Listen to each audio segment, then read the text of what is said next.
Hello, everyone. MLive David Mayo here with Kyle Meinke. We're at the Lions practice facility in Allen Park, where the big news of the day is that Amir Abdullah goes on injured reserve. What is the bigger concern here? Because they have guys. Theo Riddick's as good as anybody they have in the open field.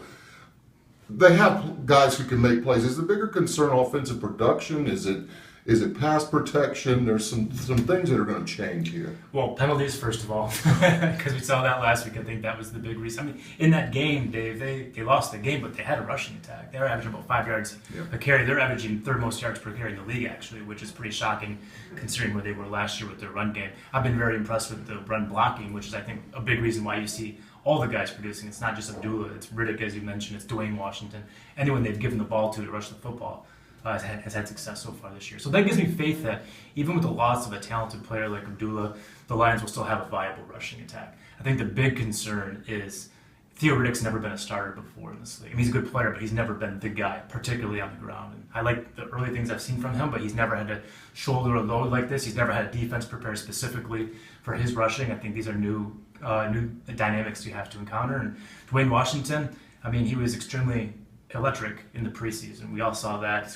We saw the kick return. We saw the 58-yard touchdown. I mean, this guy can run the football. He's got breakaway speed, but he has 6 professional carries that actually matter. And so again, it's the same thing as Riddick. There's no track record there, whereas Abdullah had a track record. And I think that's the concern, is that now the Packers will be game planning these for these guys, and they have to be ready for it. Do you think we'll see some Zach Zenner too as a result of this? Yeah, he's been a healthy scratch for 2 straight weeks now, which is a new dynamic for him. It's something he didn't do last year. I know he missed half the season, but that was with injury. I asked him in the locker room about that, how it was different, and he was very adamant. It was no different whatsoever. He's just watching the game, and he's staying in the game, and he's ready. So I think he will be active as the third guy. I still think it's possible they signed somebody to help fill out that rotation. I was told they brought in Joyke Bell this week for an interview. There's some talks about a possible deal, but nothing has come together at this point. So we'll see what happens on that front. But until that point, I do think Zen will be that third back in the rotation. You mentioned the Lions do have the third ranked running game in the league, small sample size, but it's Per rush. Per rush, a vast improvement. But how much do you think the interior line has surprised you a little bit? Laken Tomlinson got beat up a little bit in preseason, and he's been really stout in run blocking in particular. Yeah, he's been okay in run blocking. He's been terrible in pass pro. I think that's something he has to work on. I think he's been the weak link. But I think otherwise, the offensive line to me was the biggest question about this team coming into the season. It wasn't Stafford or the new offense, or it wasn't some of the changes on defense. I mean, I thought they were going to be okay if they could have an offensive line that was competent. And I think we've seen an offensive line that's beyond competent. They've looked pretty good in pass pro. And the run blocking, I've been really impressed. If you watch the game film from even last week when they only scored 15 points, they're still getting great push on the offensive line in the run blocking, particularly on the right side of the line of scrimmage. Larry Warford has been a man on the right side of that line. He's just killing guys at this point.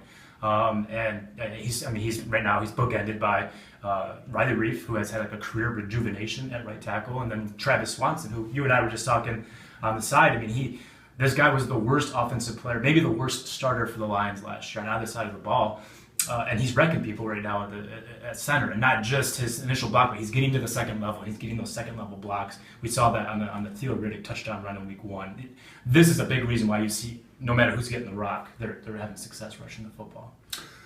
The Lions open with the Packers on Sunday. When you kind of shift to that game and look at the NFC North, it's been a little bit of a bloodbath here lately. Obviously, the Lions lose some linebackers and their number 1 running back. Minnesota loses number 1 running back. They switch a quarterback.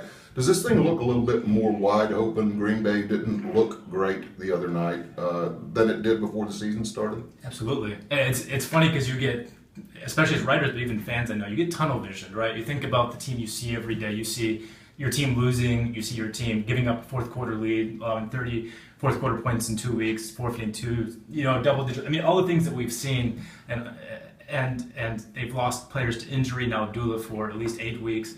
But everyone's dealing with the same dynamic to some degree in the NFC North, especially. Minnesota lost their starting quarterback, which is a more significant injury than the Lions could ever have with Abdullah.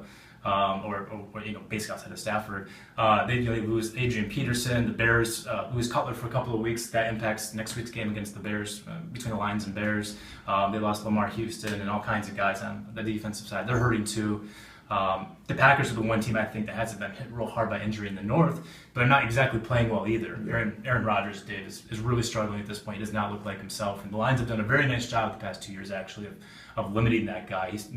They've split the 4 games, and Rodgers' numbers are way down across the board against the Lions. I give Terrell Austin a lot of credit for what he's been able to do. So, I mean, Lambeau Field, tough place to play. Packers are always tough, even when they're struggling, especially against the Lions, as we know. So it'll be a tough game, but I think the Lions do have a chance, despite a lot of the injuries and penalty dynamics. They're happy with the team right now. Big week for the Lions. Someone's going to come out of Green Bay 2-1, and someone's going to be sub 500. Check back regularly to MLive.com/Lions. Kyle will have you covered all week. Thanks for joining us.